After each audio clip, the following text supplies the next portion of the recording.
Memory 6079.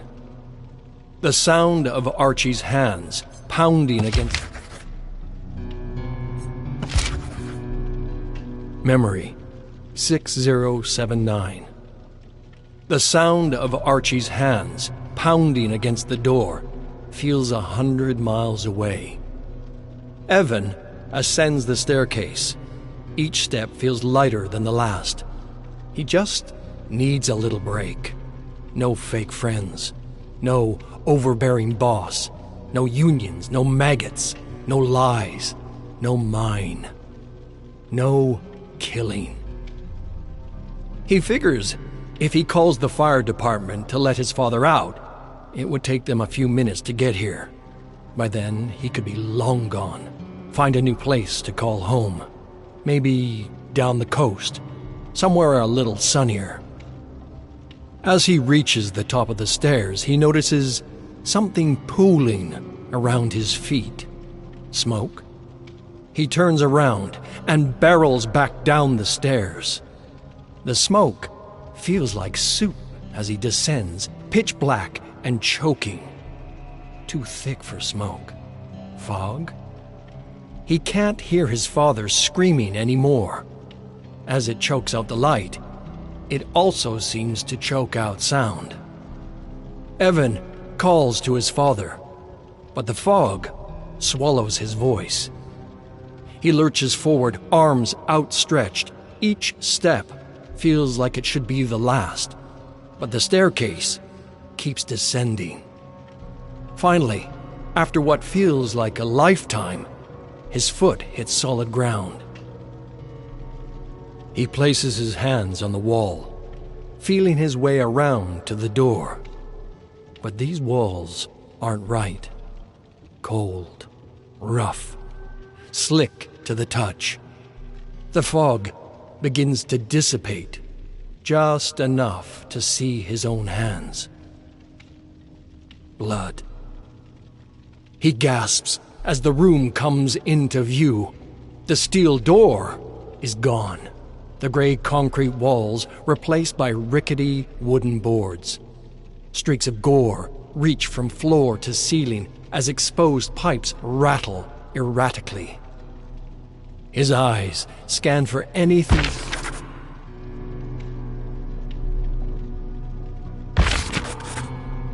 Memory 6079.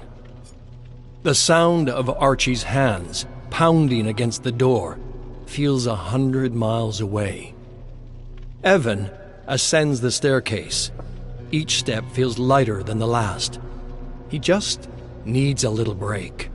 No fake friends. No overbearing boss.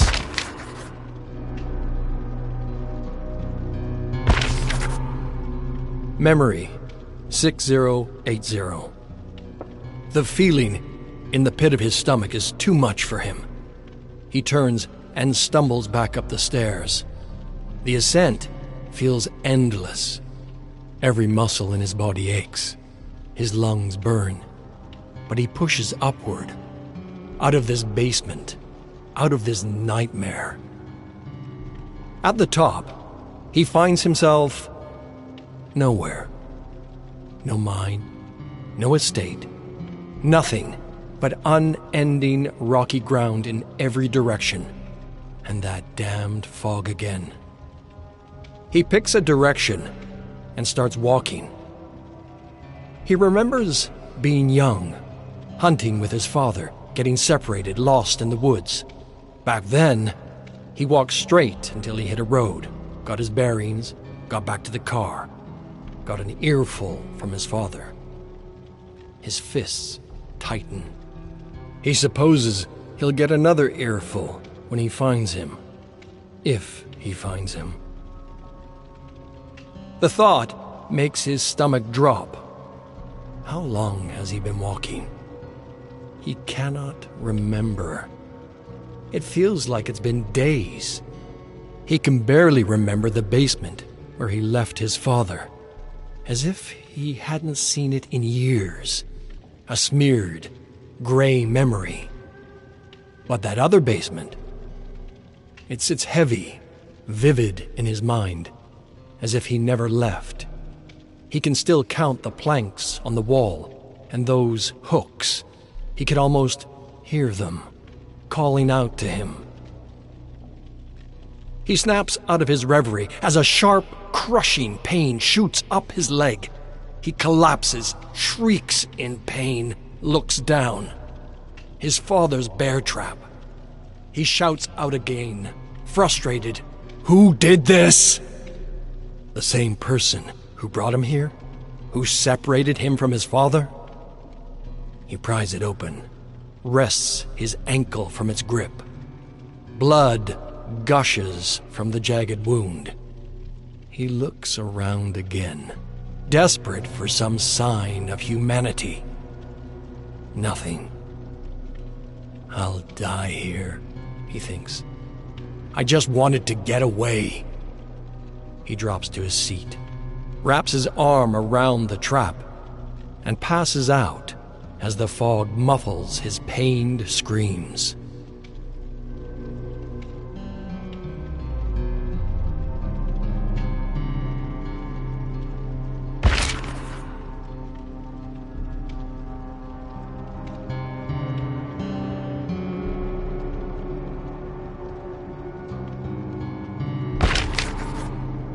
Memory 6081. Evan comes to, gasps, grabs at his leg. Dry. He exhales. No wound. It throbs with pain, but the skin is smooth, undamaged. Evan wonders if he imagined the entire thing. His eyes adapt to the darkness and his surroundings come into view. Not imagined. He's back in that basement, with that structure, again. He shouts in frustration, "What do you want from me?" His words bounce hollowly off the ramshackle walls. Nobody is here to answer. He props his hand against the wall, shakily rises to his feet, heads to the staircase again. As he limps towards it, each step becomes harder, not due to the pain, but as if some kind of magnet is pulling him back, as if something is telling him, "You are not meant to leave. Stop resisting." He pushes forward, regardless. He's no sheep, no maggot. Whatever game this place is playing with him, he will not participate. He looks down at the first step, gingerly places his aching foot on it, pushes onward. This time, the pain is in his shoulder. He did not notice the chains hanging from the ceiling, nor the fetid, rusting hooks dangling from them. He does not scream this time. It feels pointless. Nobody is listening. Or if they are, his screams mean nothing. He grabs onto the hook, tries to pry it from his arm, but it's stuck fast. He instead tears it from the chain, takes another shaky step. Another hook tucks into his torso, just under his ribcage. He groans and tears it from its chain. Looks up the stairs. Chains all the way up, dangling at impossible angles, a grim metallic web. He grits his teeth, pushes on. He thinks back to when his father used to lock him in that very room, that feeling of helplessness, being trapped. He ducks, dodges, moves the hooks aside with his hands, but hooks barb him with every step. And with every step, he tears another from its chain. The stairs have no light at the top of them, no hope. He does not know why he keeps pressing forward, only that he will not be trapped again. He reaches the top of the stairs, bleeding and losing consciousness again. He cannot help but laugh. Because of course, that damned basement again.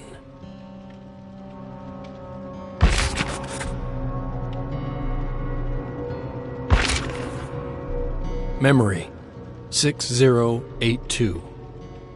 He has not left the basement for a long, long time.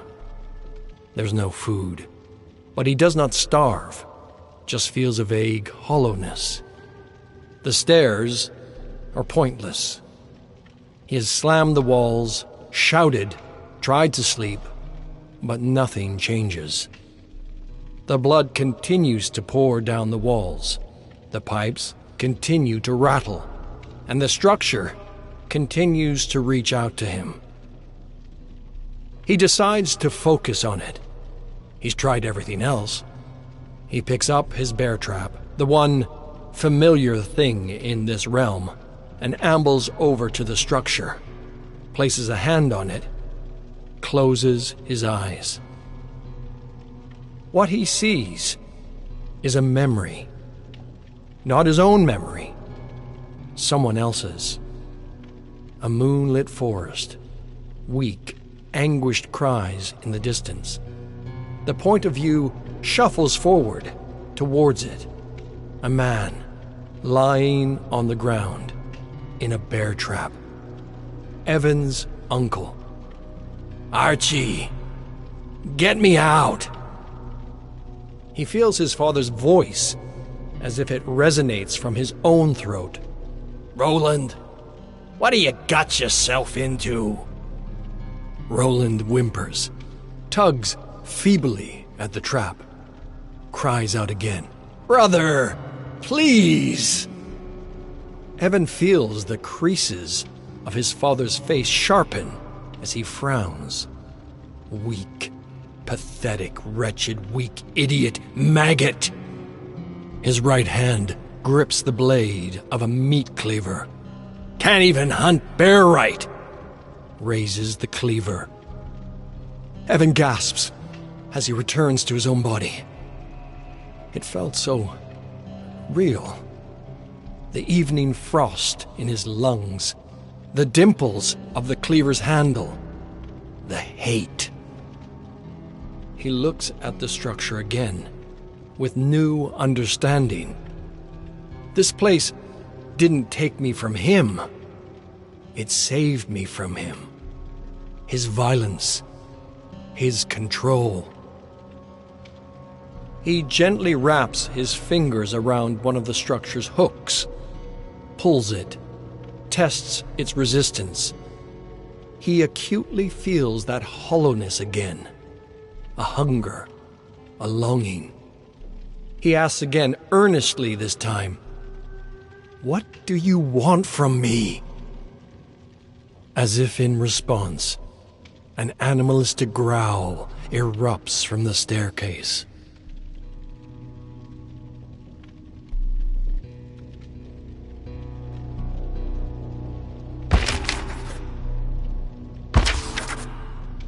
Memory 6083.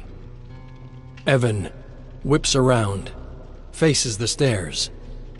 A lumbering frame approaches him, slowly. A twisted, makeshift cleaver in its hand. Matted brown fur sticks to its face. Its snout gleams red with blood in the basement light. It gnashes its teeth, snarls, speaks. "Maggot!" Evan does not cower, as he once might have. His father would always make him feel so small, so alone. But here, Evan is not alone. He calmly sets the bear trap, dares the beast to come at him. It sees the trap, hesitates. "Where did you find that?" "Saw it in the forest," Evan responds. "Saw what you did." The beast roars, charges at Evan. Evan shifts his weight, kicks the trap into the beast's path. A sickening crunch bounces off the basement walls, and the beast crumples. "Roar!" It snarls, growls, snaps its jaw at Evan, drops the cleaver to pry his leg from the trap. Without thought, Evan snatches the cleaver from the ground, feels that rush of blood just as his father had, raises his arm, pauses.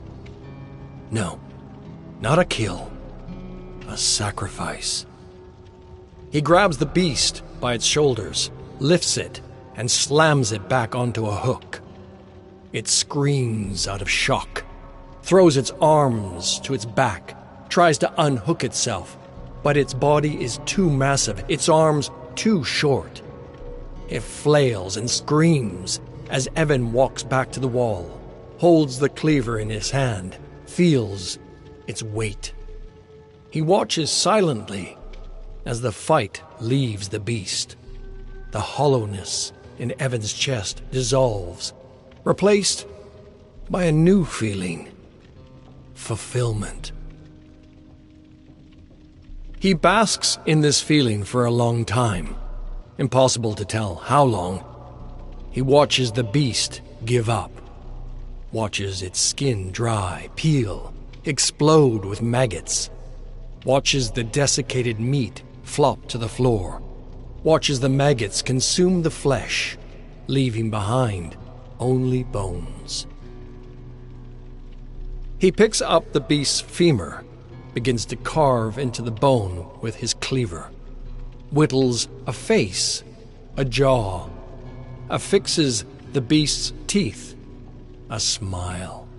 Something beautiful from something so ugly. Pulls the crude sculpture over his face, a symbol of his devotion to this basement that saved him from his father, saved him from himself. He hears voices again, this time distant, up the stairs. He grabs the trap, his cleaver, ascends the stairs. Nothing stops him this time. He feels weightless as he ascends, as he once had so long ago. At the top, flickering light and crackling embers dance and sing in the distance, a group huddled around its warmth. Evan looks at them from a distance for a long time, thinks of the basement, how it accepted him, molded him, delivered him. Perhaps it will deliver them too.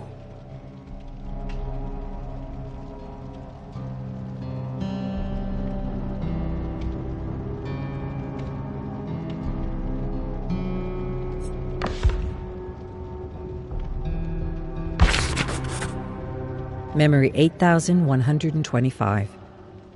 Sunlight spills over Renjiro Yamaoka sitting cross-legged in the meadow.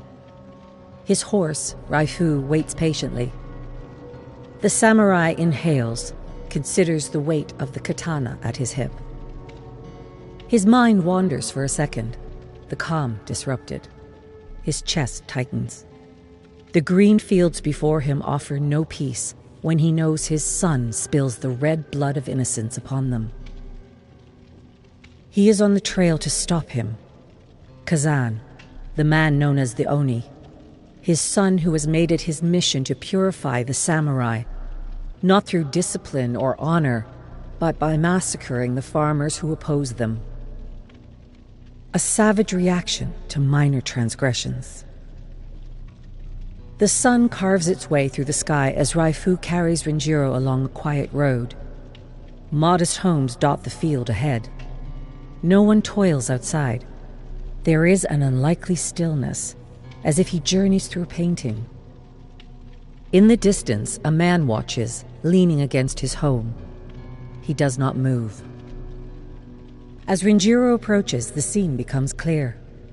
The farmer is impaled on the wall of his home. Blood pools at his feet.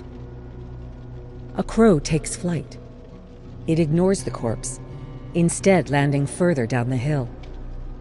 Renjiro follows.